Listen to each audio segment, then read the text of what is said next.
So for the supported hip bridge, lowering yourself down on your back, have a yoga block ready. This can also be done with a foam roller. So you find a nice neutral position for the shoulders. If you would like, you can do a few repetitions of the hip bridge first. Naturally, you would be going a lot slower than I'm going. 4 to 5 seconds of inhale and exhale. Then you have your yoga block handy.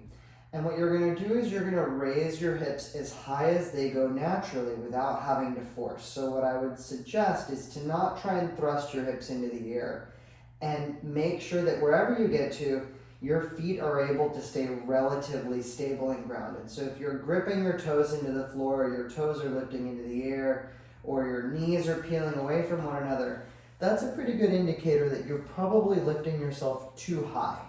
Right? So you come up and down, you find your right height, and then you'll place the yoga block underneath that. So if you don't get any higher than being able to have the yoga block on the lower setting, it doesn't matter if you're a good backbender. Let that be the place where you stop for today. You might get higher, in which case you can do that, and that's natural for you, then great. Once the block is underneath you, stay hovering over it, and then drop your rib cage first, middle back, lower back, and finally the pelvis.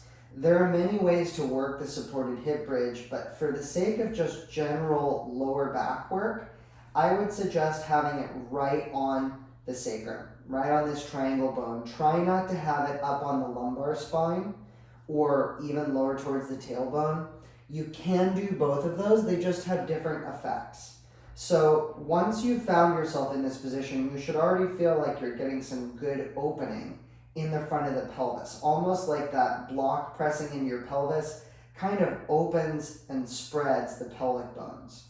And from here, you can do a lot of things. The video is about extensions, but you can also just stay here in this position. If you're working with leg extensions, you'll inhale to extend a leg out and exhale to bring a leg in.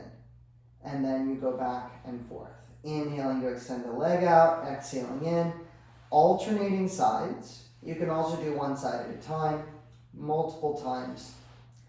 And then once you get into this extension, you can hold this position and breathe. I would suggest keeping the toes gently pointed, which will facilitate opening the front of the leg.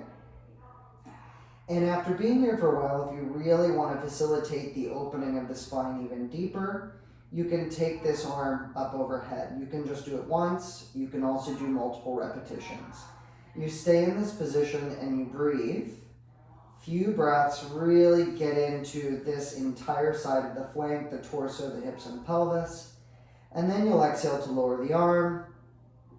And following exhalation, bring the leg in before you do the other side.